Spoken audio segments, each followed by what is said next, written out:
말씀 보도록 하겠습니다. 오늘 말씀은 요한복음 4장 1절부터 19절의 말씀 중 5절과 6절에 기록되어 있는 두 절의 말씀만 함께 공독하고자 합니다.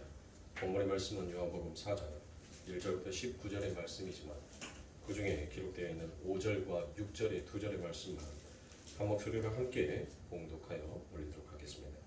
사마리아에 있는 수가라는 동네에 이르시니 야곱이 그 아들 요셉에게 준 땅이 가깝고 거기 또 야곱의 우물이 있더라. 예수께서 길 가시다가 피곤하여 우물 곁에 그대로 앉으시니 때가 6시쯤 되었더라. 아멘. 자, 사마리아 여인이다라는 말씀을 가지고 우리가 계속해서 하나님과 함께 은혜를 나누고 있습니다. 그래서 우리가 함께 나누었던 말씀들 속에서 이 인생은 여러분들 전부 다 무엇을 벗어났다고요? 하나님께서 정해놓으신 그 길을 벗어난 인생입니다. 그래서 하나님이 정해놓으신 그 길을 벗어난 인생의 결과는 그 마지막은 무엇으로 고백이 됩니까? 수고와 슬픔뿐이다라는 이와 같은 고백을 하게 되더라 것입니다. 그래서 참 험준한 인생을 살았다라고 그와 같이 고백을 하는 것이 바로 그게 우리의 인생인 것입니다. 그런데 이렇게 길을 벗어난 우리들의 인생 가운데 바로 우리 예수 그리스도께서 찾아오십니다. 그리고 난 다음에 길이요 진리요 생명이 무엇인지를 설명하시고 진짜 길을 찾는 삶이 인생의 무엇을 진리로 목표로 삼고 살아가는지에 대해서 친절하게 그 모든 것들을 다 설명하여 주고 계십니다. 그래서 우리가 지난 시간에 1절부터 5절까지의 말씀을 여러분들에게 설명해 드리면서 우리 주님께서는 진짜 길, 그리고 진짜 길을 쫓을 수 있는 그 진리의 삶, 그러니까 인생을 살아가면 저마다의 지혜와 진리를 가지고 살아가요. 저마다의 길을 가지고 살아간단 말이에요. 그런데 하나님께서 말씀하신 진짜 길, 진짜 진리를 쫓는 인생이 무엇인지를 하나님께서 말씀하여 주셔요. 그러니까 하나님께서는 당신의 백성들에게 찾아오셔서 길을 벗어난 너희들의 인생 가운데 내가 길이요 진리요 생명이다라고 이와 같이 말씀하시고 그것을 말씀만 해놓고 끝내시는 것이 아니라 진짜 인생의 길을 찾아갈 수 있도록 그 예수 그리스도께서 당신이 먼저 그 길을 걸어가심으로 우리들의 인생 가운데 하나님의 백성들 삶 가운데 무엇을 만들어 주신 거예요? 이정표를 만들어 주신 것입니다. 그래서 생명을 쫓아오는 자, 정말 하나님을 한 몸으로 섬기고 한 마음으로 섬기는 진짜 하나님의 백성들은 바로 예수 그리스도가 그려놓으신 그와 같은 이정표를 가지고 살아가게 되어 있더란 것입니다. 그래서 사도행전 1장 8절에 나와 있는 말씀처럼 우리 예수 그리스도께서 무엇을 하십니까? 바로 하나님의 복음, 하나님의 진리를 쫓아서 가는 자의 삶이 결국 어디로 가는지를 당신께서 친히 보여주신 것입니다. 그 내용이 바로 오늘 우리가 함께 읽고 있던 이 사마리아 여인 속에서 등장을 하는 것입니다. 그렇게 주님은 창세전에 이미 계획해 놓으시고 택해 놓으신 주님의 백성을 찾아서 사마리아로 떠나가시는 것입니다. 하나님의 백성들에 대한 주님의 열정이 얼마나 깊은지 6절에 잘 기록되어 있고 잘 나타나 있습니다. 그래서 6절에 보시면 주님께서 행로에 권하셨다라는 그와 같은 표현을 하십니다. 자, 6절의 말씀에 보니 거기 또 야곱의 우물이 있더라. 예수께서 행로에 권하여 우물 곁에 그대로 앉으시니 때가 제 6시쯤 되었더라라고 그와 같이 얘기합니다. 그러니까 주님께서 그곳까지 가는데 무엇 했다는 거예요? 너무 피곤하셔서 우물 곁에 털썩 주저 앉아버렸다는 것입니다. 그런데 주님은 6시에, 즉 우리 시간으로 말하면 낮 12시를 가리키는 것입니다. 그 6시에 물을 길러 나올 자기 백성을 만나기 위해서 피곤하여 우물가에 텁썩 주저앉으셔야 할 만큼 아주 바쁘게 그 길을 찾아가신 것입니다. 그래서 저는 이 대목을 보면서 여러분들 마음에 큰 위로와 그리고 하나님께서 나를 사랑한다라는 그 확실한 증거를 또한 이 본문의 말씀에서 찾아볼 수 있었습니다. 나를 찾아오신 예수님의 모습이 거기에서 이렇게 오버랩이 되면서 그렇게 그분이 안쓰러울 수가 없었습니다. 이 우주를 창조하시고 이 우주가 전부 다 그분을 위해서 창조되었는데도 그분은 제한된 인간의 육신을 입고 그저 나를 만나기 위해서 고단에서 우물가에 텁썩 주저앉으실 만큼 그와 같은 주님의 열심으로 찾아오셨더라는 것입니다. 그런데 내가 그 주님에게 뭘 요구하지도 또한 그 주님이 누구인지도 알지도 못했을 때 그 주님께서는 그걸 찾아오셨어요. 바로 저만 찾아오시는 것이 아니라 이 자리에 앉아 계시는 사랑하는 성도님들 그 주님께서는 찾아오신 것과 같은 것입니다. 우리 주님이 그 예수님의 열심 앞에서 과연 우리가 또 무엇을 그 하나님 앞에 요구하면서 그 하나님 앞에 달라라고 과히 말할 수가 있냐는 것입니다. 예전에 여러분들 엄마라는 영화가 있었습니다. 고두심이가 주연이었던 그 영화입니다. 별로 히트치지는 못했지만 간혹가다 TV OCN에서 그 엄마라는 영화가 방영이 되기도 합니다. 그 엄마라는 영화를 저도 극장에서 본 것이 아니라 OCN 그 TV에서 봤어요. 이 고두심이가 굉장히 큰 어지럼증을 가지고 있어요. 그래서 이 고두심이는 버스도 탈 수도 없고 자전거도 탈 수가 없습니다. 그런데 어느 날 갑자기 딸이 결혼을 한다라고 그와 같은 소식을 전합니다. 너무나도 가까운 곳에서 하면 모르겠지만은 천리길이 떨어져 있는 그곳에서 딸이 결혼을 한다는 그 소식을 듣습니다. 그래서 엄마는 그 딸을 기쁘게 해주기 위해서 그 고두심은 어지럼증 때문에 버스도 자전거도 그 어떤 것도 탈 수가 없어요. 그래서 그 딸을 기쁘게 해주겠다라는 그 마음 하나에 그 더운 날 자기 집에서부터 그 딸의 결혼식장까지 걸어갑니다. 그래서 중간에 너무 힘드니까 쉬어가면서 땀을 닦으면서 또 걷기 시작합니다. 지금 우리 주님께서 바로 저와 여러분들에게 그 아버지 하나님께서 주시고자 싶어하는 그 선물을 전달하기 위하여서 그 주님은 그 더운 시간에 우리를 찾아오셨다는 거예요. 그 하나님의 선물. 근데 과연 우리가 그 하나님의 선물을 받기 위해서 우리가 무엇을 했습니까? 어떤 것을 했냐면 우리 아이들이 여러분들이 자꾸 불렀던 크리스마스만 되면 여러분들 부르는 노래 있죠? 울면 안 돼, 울면 안 돼. 산타 할아버지는 모든 것을 알고 계신데 내가 나쁜 애인지 착한 애인지. 여러분들 과연 우리가 이 인생을 살아갈 때 과연 하나님 보시기에 우리가 착한 아이였냐고요. 하나님은 모든 것을 다 알고 계신데요. 내가 착한 아이인지 내가 나쁜 아이인지. 그런데 우리가 그 하나님으로부터 줄 수 있는 하나님이 주시는 그 선물을 받을 만한 우리는 자격도 조건도 아무것도 갖고 있지 않더란 것입니다. 바로 우리가 그분을 선택한 것이 아니라 그분이 우리를 선택하여 주셨고 그 하나님의 선물로서 우리를 생명의 길로 인도하셨다라는 그 하나님의 은혜 앞에서 우리는 과연 그 하나님을 어떻게 믿고 어떻게 섬겨야 할지를 우리는 깊이 마음으로 새겨야 할지 아닐까 싶습니다. 여러분도 잘 알다시피 유대인들은 사마리아 사람들을 마치 개와 돼지의 취급을 했습니다. 그래서 될 수 있으면 그 사마리아 땅을 밟지 않았습니다. 유대에서 갈 일이 있으면 여러분들 요단강 동편을 건너서 그들이 상당히 먼 길을 돌아갔어요. 여러분들이 잘 생각이 안 나니까 이 이스라엘 지도를 보면 여러분들 유대가 바로 여기 유대 땅 그리고 갈릴리가 이쪽입니다. 그러면 이 유대에서 갈릴리를 가려면 그 중간에 갈릴리가 있고 갈릴리 그 밑에 나사렛이 있어요. 그리고 그 나사렛 밑에가 바로 사마리아가 있어요. 그러니까 이 사마리아 땅 이 지역을 밟지 않으려고 이들이 어떻게 했냐면 요단강은 동편에 있어요. 동쪽에.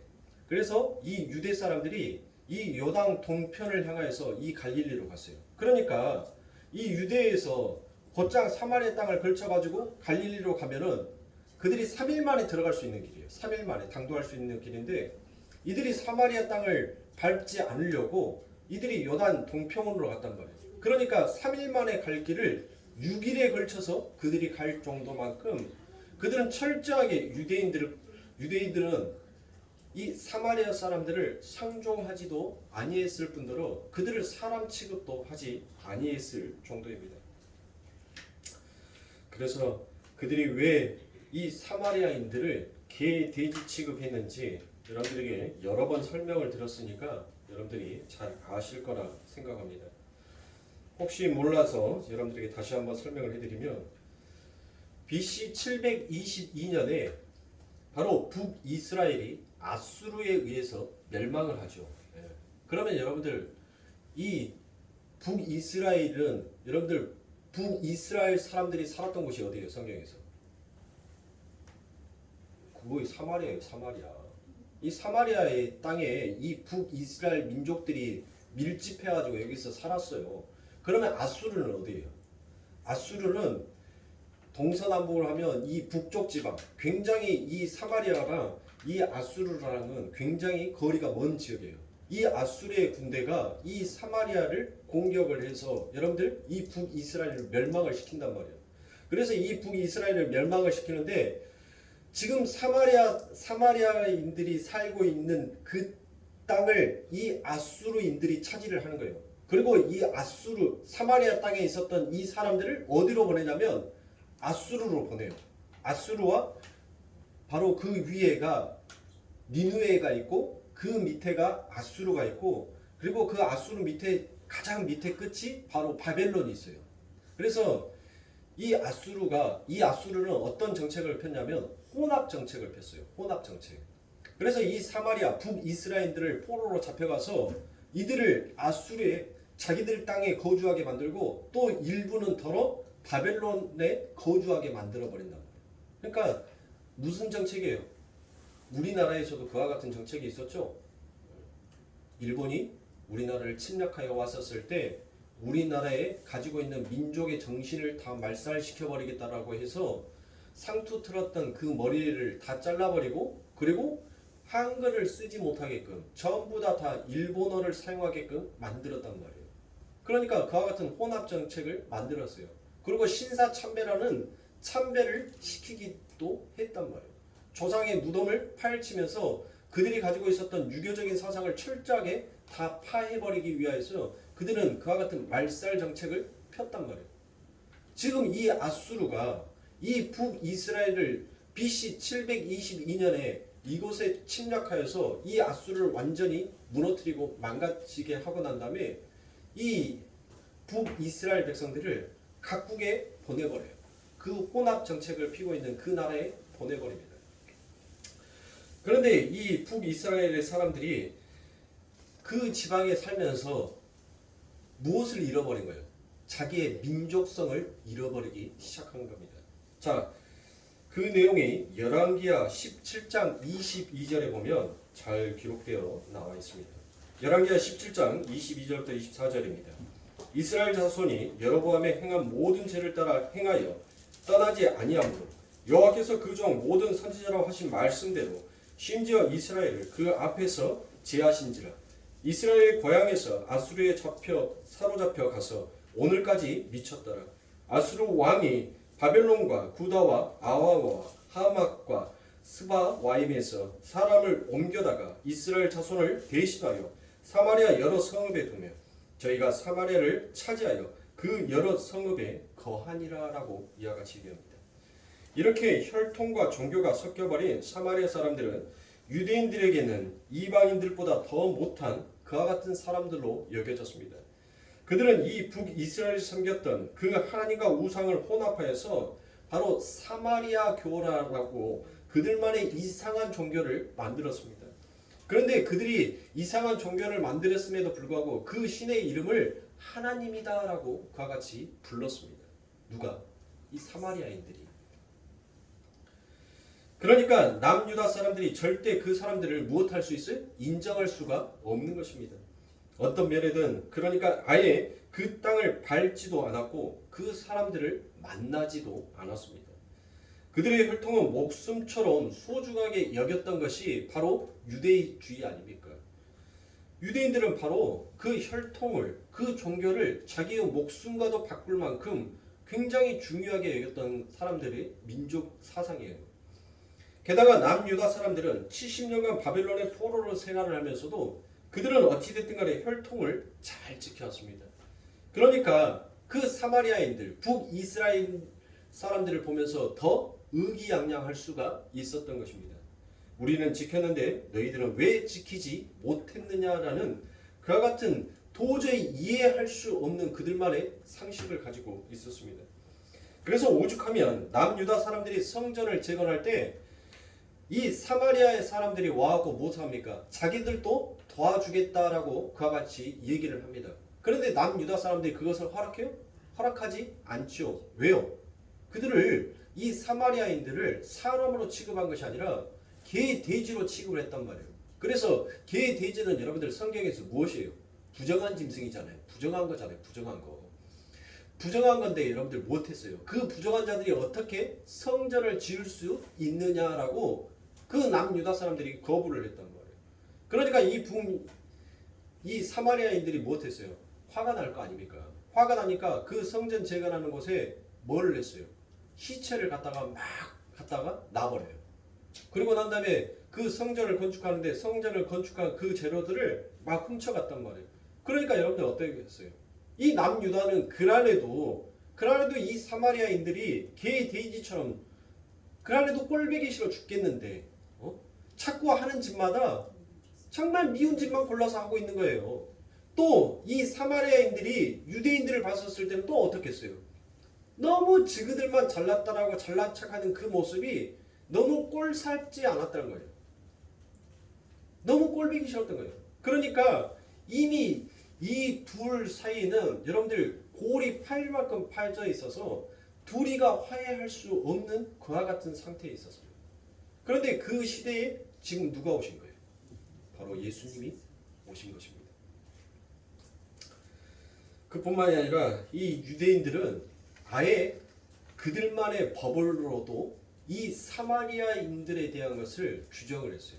그러니까 이 유대 사람들이 사마리아인들과 같이 함께 밥을 먹으면 그들이 무엇을 먹은 거랑 똑같이 여겼냐면 부정한 짐승인 돼지고기를 먹는 것과 똑같이 여겨서 그들이 가지고 있는 그들의 법에는 사마리아인들, 즉 돼지고기를 먹은 자는 무엇을 할 수 있었냐면 자기의 자식을 노예로 삼을 수 있는 그와 같은 법이 있었단 말이에요.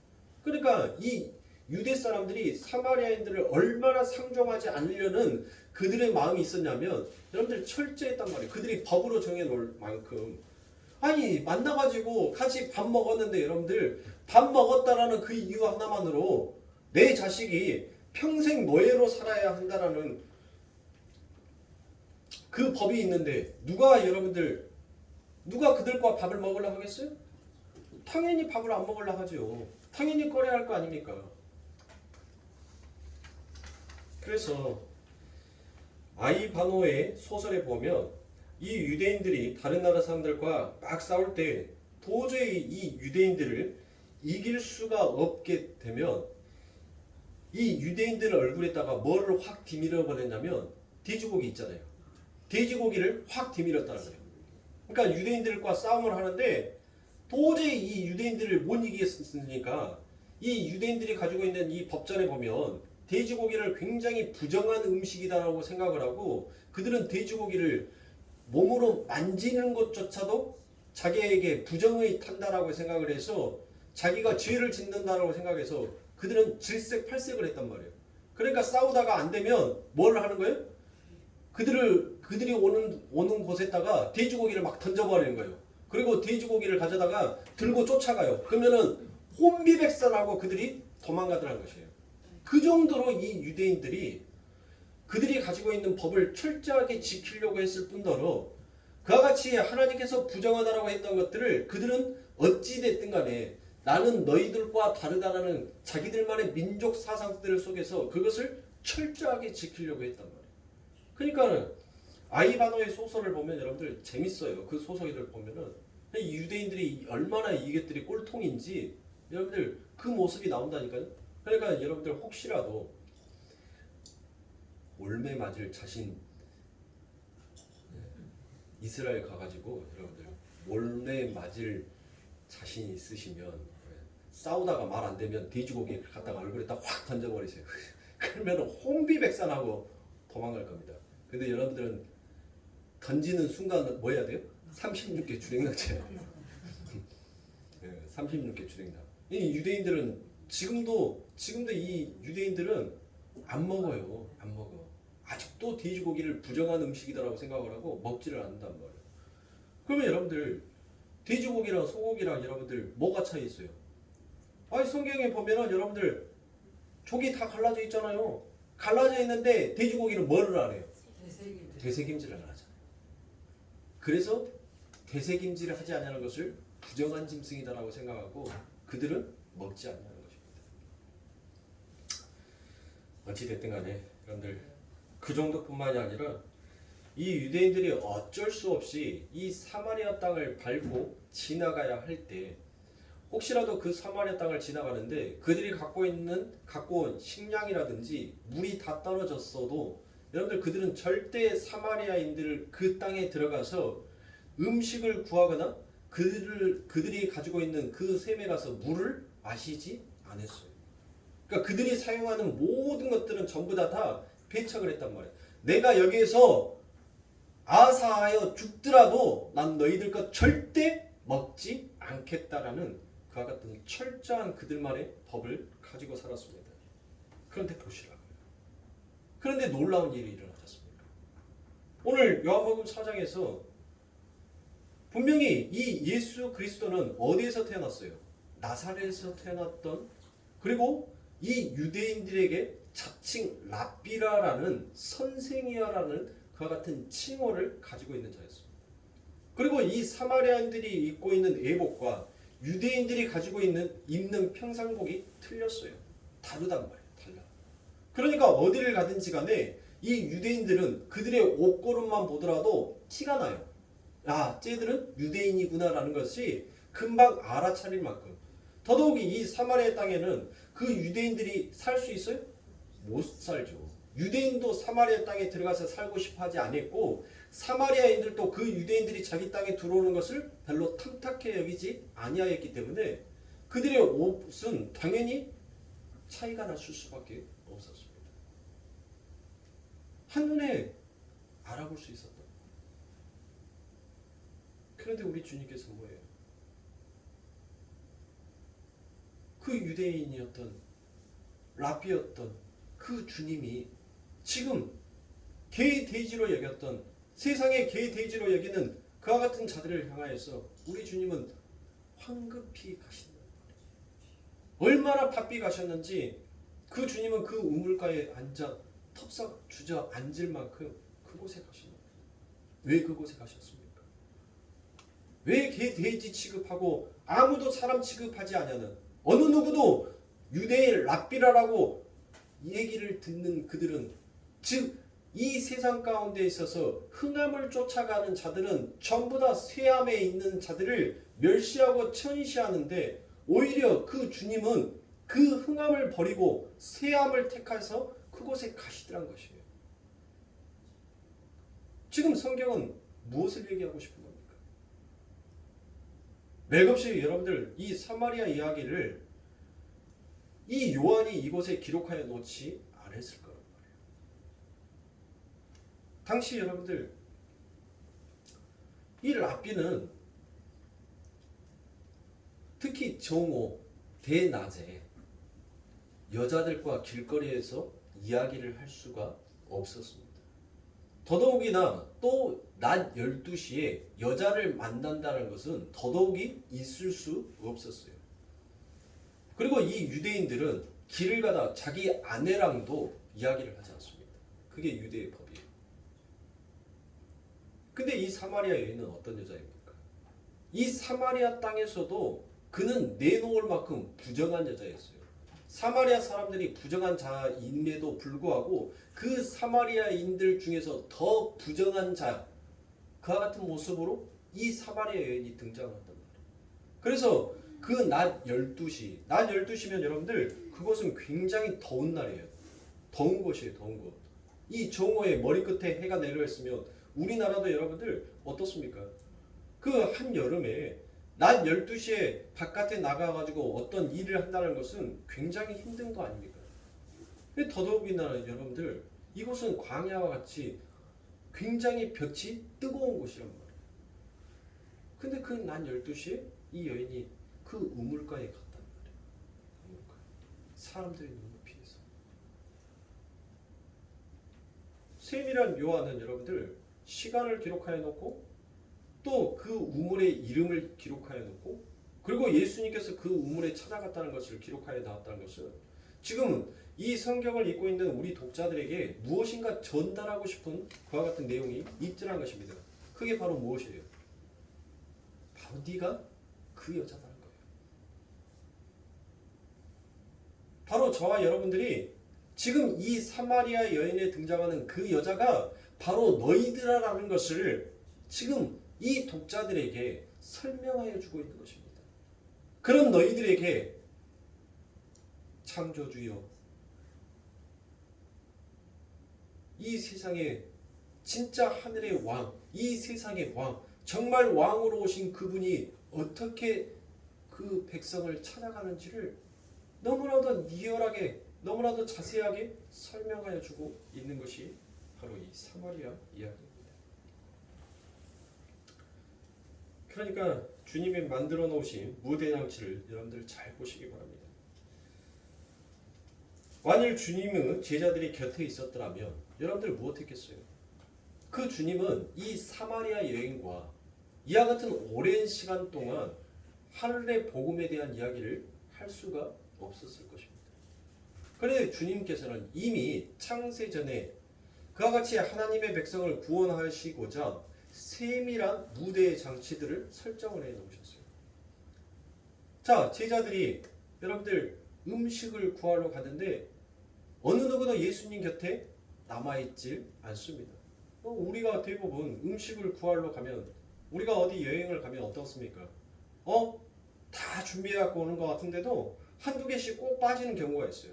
그러면 다 가는 것이 아니라 대부분 한두 사람이 그 필요한 목록을 기록을 하고 가서 사갖고 오지 않습니까? 그렇죠. 이 예수님의 12명의 제자들이 지금 이 우물가에 갔단 말이에요. 그러면 그 마을로 들어가서 무엇을 했겠어요? 마을로 들어가서 식량을 구할 때 대부분 한두 사람만 그곳에 가서 식량을 구해오고 나머지는 예수님 곁에서 똑같이 휴식을 취하고 있었을 거 아닙니까? 그런데 주님은 이 여인에게 하나님의 복음을, 하나님의 선물을 전달하기 위해서 하나님은 세밀하게 무대의 장치를 설정을 해놓은 것입니다. 어느 누구도 예수님 곁에 한 명도 남지 않냐고 그들이 모두 다 그 음식을 구하러 그 마을에 들어갑니다.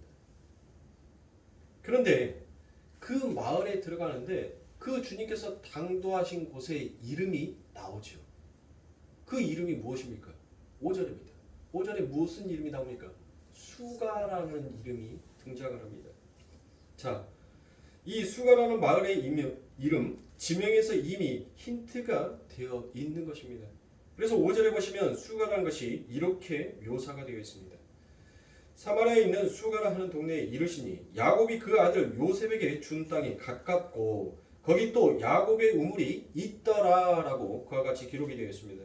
그래서 수가는 야곱이 세겜의 조상 하몰의 아들들에게 은 100개를 주고 산 세겜의 땅으로부터 에발산과 그르심산 그 중간에 있는 곳을 바로 수가라고 얘기합니다.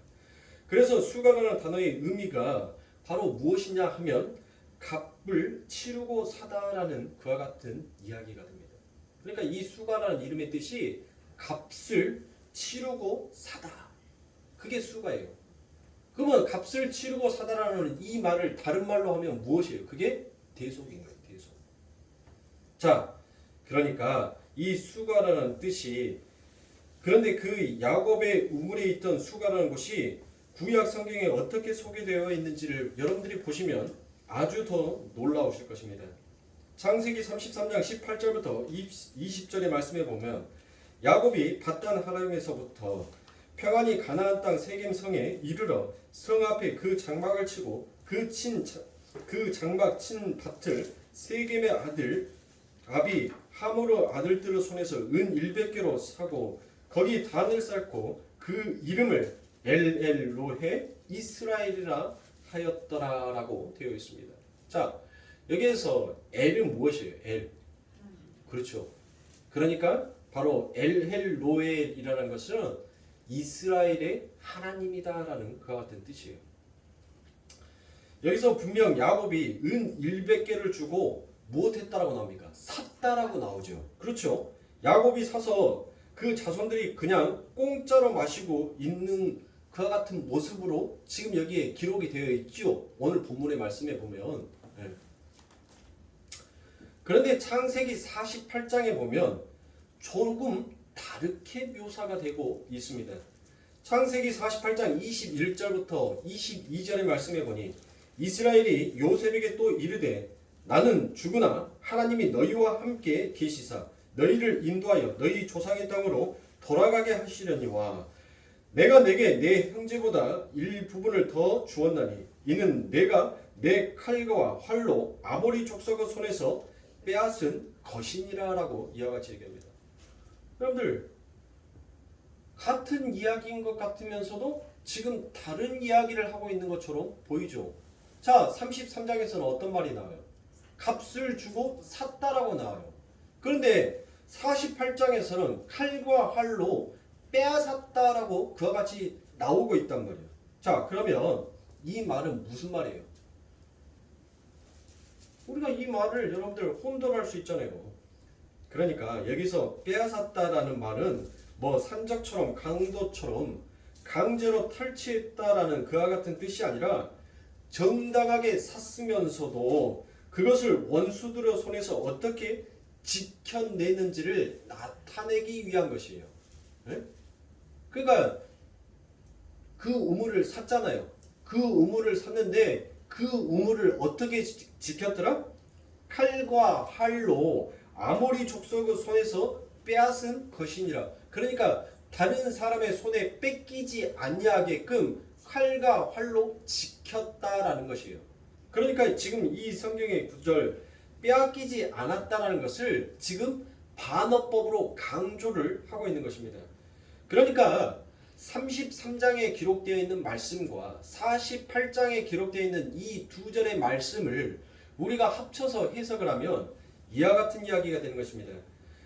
야곱의 우물이 있는 수가는 하나님께서 값을 치르고 사신 하나님의 백성들을 그 나라가 완성될 때까지 지키시고 보호하시는 구속사의 내용을 그 안에 담고 있더라라는 것을 지금 이야기하고 있는 것이에요. 그러니까 하나님께서 복음을 설명하기 위해 이미 준비해 놓으신 무대 장치였더라라는 것입니다. 거기에 하나님께서는 오늘 우리가 본문을 읽고 있는 이 본문의 주인공인 사마리아 여인을 등장시키고 그곳에 우물을 등장시키고 난 다음에 주님이 그곳에 가시는 것이에요. 그래서 주님은 그 여자에게 먼저 말을 겁니다. 무엇을 말하고 있습니까? 물을 좀 달라라고 얘기합니다. 오늘 본문을 잘 읽어보신 분들은 주님의 이 요구가 조금 이상하게 느껴지실 것입니다. 분명 주님은 31절에 제자들이 먹을 것을 갖다 주었는데 나에게는 너희들이 알지 못하는 양식이 있다라고 먹을 것을 거부하셨단 말입니다. 그러면 그런 주님이 왜 그 여자에게 물을 달라라고 그와 같이 얘기를 했을까요? 너희들은 알지 못하는 음료와 양식이 있다라고 하시는 그분이 왜 이 여자에게는 물을 달라라고 그와 같은 요구를 하셨냔 말이에요. 지금 주님은 주님의 목마름을 해결하실 물은 그 여자에게 요구하는 것이 아니라 그 요구를 통하여서 그 사마리아 여인의 목마름을 드러내게 하기 위한 물을 달라는 것이었습니다. 그 물에서 어떻게 이야기가 어디로 전개되는지를 한번 잘 보시면 아주 재미있습니다. 주님께서 사마리아 여인에게 물을 달라고 말을 거시자 사마리아 여인이 깜짝 놀랍니다. 그건 있을 수가 없는 일이었기 때문에 더더군다나 이 유대와 사마리아는 아주 오랜 기간 외면하고 살아왔고 그들의 복식이나 외양이 많이 달랐기 때문입니다. 그래서 사마리아 여인은 예수님이 유대인이라는 것을 금방 알아볼 수 있었습니다. 그런데 왜 유대인이 나에게 물을 달라고 합니까? 라고 오히려 그와 같은 얘기를 하더라는 것입니다. 자, 9절에 보면 사마리아 여자가 가로되 당신은 유대인으로서 어찌하여 사마리아 여자 나에게 물을 달라 하나이까 하니 이는 유대인이 사마리아인과 상종치 아니함이러라 라고 그와 같이 얘기합니다. 그러자 주님께서 바로 그 이야기를 생수의 이야기로 끌고 가시죠. 자, 10절에 보시면 무엇이라고 얘기합니까? 예수께서 대답하여 가라사대 내가 만일 하나님의 선물과 또 내게 물 좀 달라 하는 이가 누구인 줄 알았더라면 너가 그에게 구하였을 것이요 그가 생수를 내게 주었으리라 라고 그와 같이 얘기합니다. 자, 여기에서 생수라고 번역이 되어 있는 것이 휘도르예요. 휘도르. 이 휘도르라는 뜻은 즉 생수라는 뜻은 흐르는 물, 고여있는 물이 아니라 흐르는 물을 말을 하고 있는 것입니다. 그래서 고여있는 물은 휘도르라고 쓰지 않습니다. 세겜에 있는 야곱의 우물은 그 깊이가 100피트에 고여있는 오아시스와 같은 물이었습니다. 그 여인 앞에는 지금 100피트 깊이의 우물이 있을 뿐입니다. 그 사막 어디에도 그 오아시스인 우물 외에는 흐르는 물이 없었다라는 것을 이 여인은 알았어요. 그러니까 사랑하는 성도님들 보세요. 지금 이 주님께서 이 여인에게 생수를 이야기를 하죠. 그런데 이 생수를 이야기하니까 이 여인은 무엇을 합니까? 자기가 눈에 보았던 것을 먼저 가지고 얘기하더라는 것이에요. 지금 이 야곱의 우물 외에 내가 어디에서도 이와 같이 흐르는 물을 보지 못하였는데 지금 이 사람이 내 앞에 와가지고 흐르는 물을 주겠다라고 하니 이 사마리아 여인은 그 이야기를 무엇으로 들었겠습니까? 젊은 남자가 멀쩡하게 생긴 젊은 이 유대인이 나를 농락하고 있구나라고 그와 같이 생각을 했을 거 아닙니까? 자, 이 모습은 여러분들 누구와 대조가 되어 있어요? 누가 매치가 되고 있죠? 자, 이 사마리아 여인의 이야기 전에 누구의 이야기가 등장을 합니까? 니고데모의 이야기가 등장을 하죠. 니고데모가 무엇을 얘기합니까? 사람이 거듭나지 아니하면 결단코 하나님의 나라에 들어갈 수 없느니라라고 우리 주님께서 그와 같이 얘기합니다. 마치 이 여인에게 내가 너에게 생수를 줄 수 있다, 흐르는 물을 줄 수 있다라고 얘기하자 이 사마리아 여인이 무엇을 얘기했어요? 그 흐르는 물을 내가 한 번도 본 적이 없는데 그 물이 어디에 있냐라고 묻는 것과 똑같은 거예요. 니고데모가 이미 어미의 뱃속에서 나온 자가 다시 어미의 뱃속에 들어갈 수 없건만 어떻게 사람이 거듭났냐라고 그와 같이 말하냐라고 그 주님께 대묻지요. 이 사마리아 여인도 대묻지요. 그러니까 봐보세요. 우리가 이 세상이 똑똑하고 잘나고 여러분들 이 세상의 길을 벗어난 자들이 자기들만의 길을 발전시키고 번영과 성공을 이루기 위해서 끊임없이 달리고 있지만 그 지혜와 지식은 하나님의 지혜 앞에서 무지하고 무지하다라는 것을 하나님께서는 드러내는 거예요. 그러니까 하나님이 만들어 놓으신 하나님이 주신 지혜에서 벗어난 자는 전부 다 무지한 자다라는 것을 하나님께서는 이 니고데모와 사마리아 여인의 이야기를 통해서 지금 들춰내고 있는 것이에요. 그러니까 오동현 집사님 온풍기를 25도로 낮춰주시고 더우시면 옷 벗으세요. 그거. 자, 이 니고데모와 사마리아 여인의 이 이야기를 통해서 얼마나 하나님의 말씀을 세상에 하나님을 믿는다라는 자들이 얼마나 하나님의 말씀을 그와 같이 그 깊이를 깨닫지 못하고 그냥 겉모습만 보고 그들이 열심히 하나님을 쫓는다라고 쫓았지만 그것이 전부 다 하나님 보시기에는 엉뚱한 길이더라 거예요. 진짜 길이 아니더란 거예요. 그들이 쫓아가고 그들이 달려가는 길은 전부 다 패망의 길, 망함의 길, 심판의 길을 향하여서 그들이 달려가고 있다는 것을 니고데모의 이야기에서도 등장을 시켰을 뿐만 아니라 이 사마리아 여인의 이야기를 통해서도 똑같이 등장을 시키고 있다는 거예요. 그러니까 그 여인도 무엇했어요? 하나님께서 길이요 진리요 생명이다라는 그 하나님의 그 하늘의 길을 가지고 이 땅에 내려오신 그 분이 구원이 필요할 만큼 그리고 구원이 필요 없을 만큼 여러분들 이 세상에 그 어떤 자도 하나님의 은혜 아래에서 벗어나서 살 수 있는 자가 없다라는 것을 니고데모와 사마리아 이야기를 통해서 우리들에게 이미 전달을 해 주었죠. 그러니까 지금 우리 주님께서는 그것을 이야기하고 있어요. 무엇을 우리들에게? 길을 벗어난 너희들의 인생 가운데 있어서 너희들이 쫓는 그 모든 것들은 전부 다 무엇이다라는 것이에요. 제가 예배 시간 처음에 말씀드렸던 것처럼 수고와 슬픔뿐이다라는 것이에요. 그러니까 이 사마리아 여인의 그 후반부의 이야기들 속에서 무엇을 얘기합니까? 이 여인이 그 예수 그리스도가 누구인지를 이제 알죠. 알고 난 다음에 내게도 그 물을 주세요. 이제 그 여인이 흐르는 물을 이제 그 흐르는 물이 무엇인지를 이제 이 여인이 무엇한 거예요? 그 하나님과 이야기를 하면서 그의 눈이 떠지고 그의 귀가 열려버리자 그 흐르는 물이 무슨 물인지를 이제 안 거예요. 근데 하나님께서 무엇합니까? 네가 이 물을 마시고 네 배에 생수가 넘치게 하기 위해서는 반드시 네 삶 가운데 무엇이 필요하다는 거예요? 네를 부정한 자의 삶이 필요하다는 거예요. 그러니까 나를 부정하는 것이 뭐예요? 결국 나는 하나님 앞에서 이와 같은 죽은 개와 같은 자입니다. 저는 죄인의 개수와 같은 자입니다라는 이 고백을 그 하나님 앞에서 반드시 못하게 만드는 거예요. 토해내게끔 만들더란 것이에요. 그래서 이 사마리아 여인이 예수님께 무엇을 고백합니까? 맞습니다.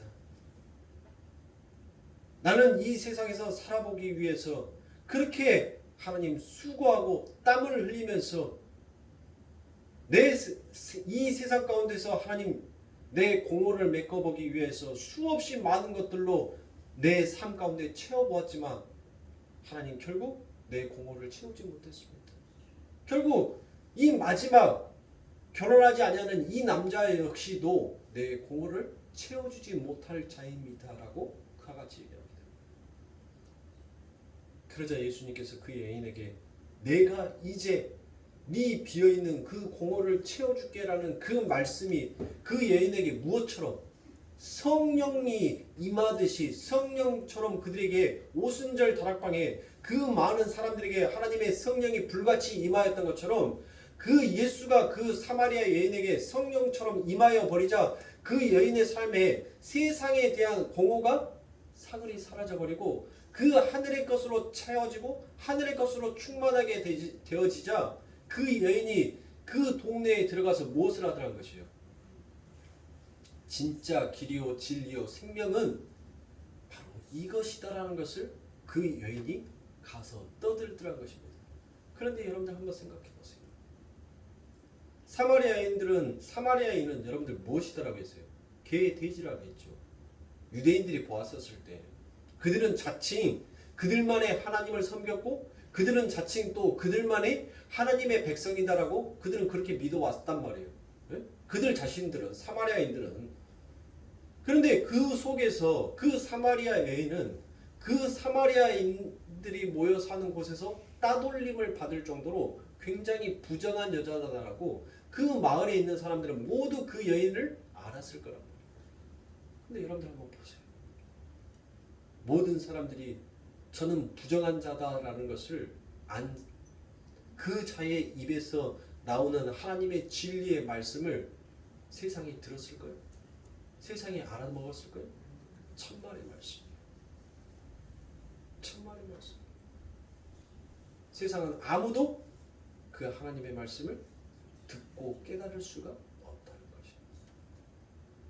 이 사마리아 여인의 이야기가 그 뒤에 어떤 스토리, 어떤 내용으로 여러분들 전개가 되어 있는지 그 내용이 기록되어졌으면 좋겠지만 그 내용은 없죠. 나의 주여, 나의 주님이십니다. 당신은 나의 주인이십니다라는 그 이야기만 하고 끝나버린단 말이에요. 이 사마리아 여인의 이야기. 진짜 성령을 받아서 이제 내 삶 가운데 그 성령으로 인하여서 하나님의 그 은혜의 선물로 인하여서 그렇게 기뻐하는 자는 결국 사도행전 1장 8절의 말씀처럼 무엇을 하더라고요? 그 아버지 하나님의 말씀을 예루살렘과 온 유대와 사마리아 땅 끝에 이르러 하나님의 복음을 전하게 되더라는 것이에요. 그게 바로 하나님의 백성이 이 땅을 살아가는 사명인 것이에요. 이 땅을 살아가는 하나님의 일이더라는 것이에요. 그것을 지금 이 사마리아 여인의 이야기를 통해서 우리들에게 전달해주고 있는 것입니다. 그러므로 사랑하는 성도님들, 우리들이 이 세상 가운데에서 그 어떤 것을 가지고도 여러분들 우리의 공허를 메꾸려고 한다면 우리는 더욱더 수고와 슬픔 속에 잠길 수밖에 없게 될 것입니다.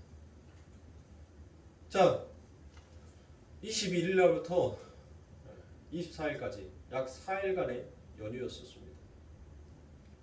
여러분들 어떠던가요?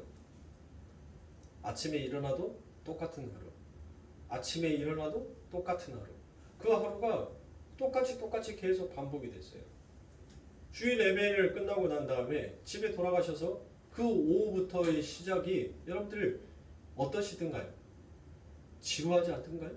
근데 세상의 사람들은 그와 같이 빨간 날이 되어서 쉬는 날을 안식한다라고 얘기를 해요. 진짜 안식은 여러분들 뭐예요? 아무것도 안 하고 그냥 띵가띵가 노는 것이 그게 안식이 아니에요. 내가 이 세상 가운데에서 내가 무엇인가를 해야 할 것이 있으면서 그 해야 할 일을 하고 난 다음에 내 삶 가운데 쉼이 찾아왔을 때 그것을 진정한 안식으로 느껴요.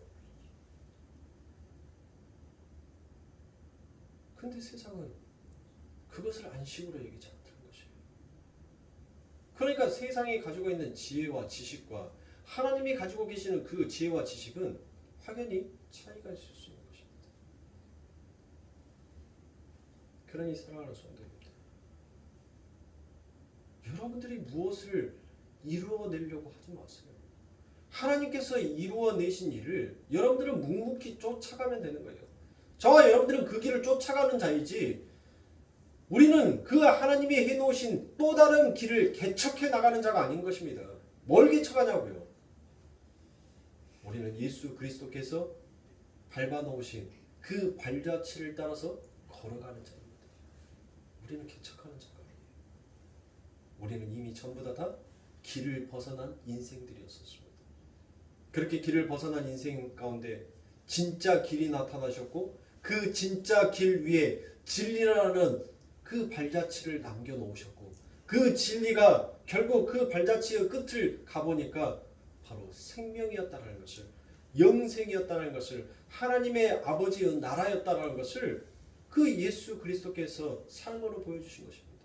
그러므로 사랑하는 성도님들, 인생을 살아가면서 내가 무엇인가 이 세상 가운데서 개척을 해야 되겠다라고 하면 여러분들의 삶 가운데에서는 이 시간이라는 것에 집착하게 되면 여러분들 더욱더 무엇하게 돼요? 분주하게 돼요. 더욱더 분주하게 바쁘단 말이에요. 조급해진단 말이에요. 조급하니까 무엇하는 거예요? 분노가 일어나는 거예요.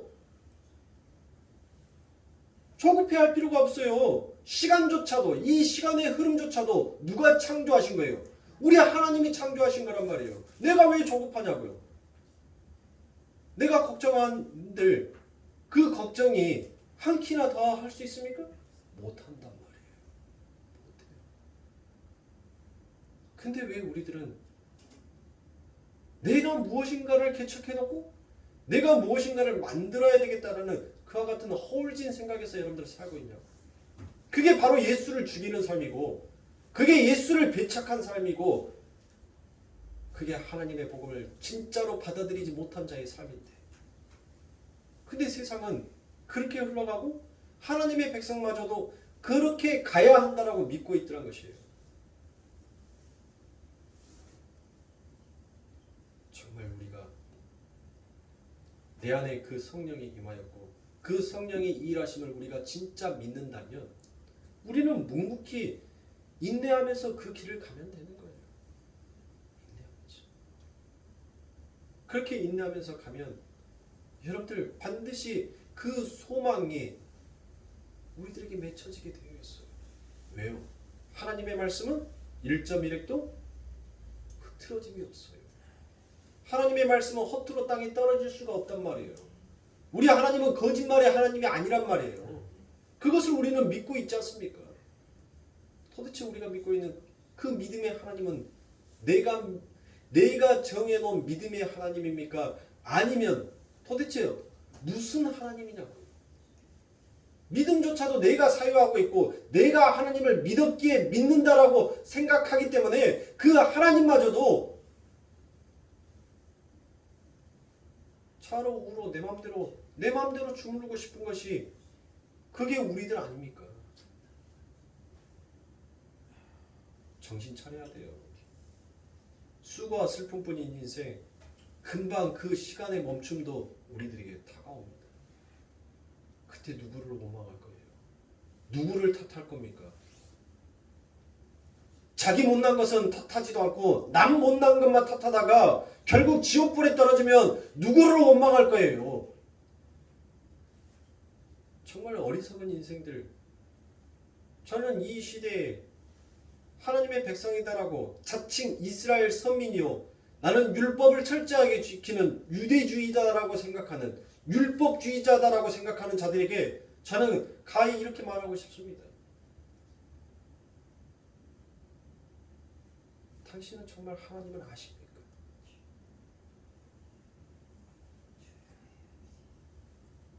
우리는 정신 차려야 돼요. 하나님의 그 심판은 반드시 있습니다. 그 심판을 비껴갈 자가 아무도 없어요. 이 세상에 태어나면 반드시 죽음을 맞이하듯이 하나님의 창조에서 시작된 그 인생은 역사는 반드시 심판으로 끝을 맺게 된다는 것을 우리는 깨우치고 알아야 돼요. 그러니 우리들에게 주어지는 이 삶 동안 내가 뭘 하려고 하지 마세요. 모든 것들이 주님께서 내게 시키시고 주님께서 내게 명령하신 것을 우리는 따르기 위해서 그 길을 가기 위해서 우리는 이와 같은 훈련을 하고 있는 것입니다. 여러분들 종이 지 마음대로 움직이면 그 종 못해요. 저런 교만한 놈이었다고 저런 못된 놈이었다고 지가 주인 행세를 하고 있네 하고 여러분들 멍석마리에서 맞아 죽어요. 그 종은. 네? 종은 주인이 시키는 것만 하면 참 저놈 성실해. 참 저놈 착해. 그래서 주인이 못합니까? 이뻐해 준단 말이에요. 네? 주님이 명령하시고 시키는 것만 하세요.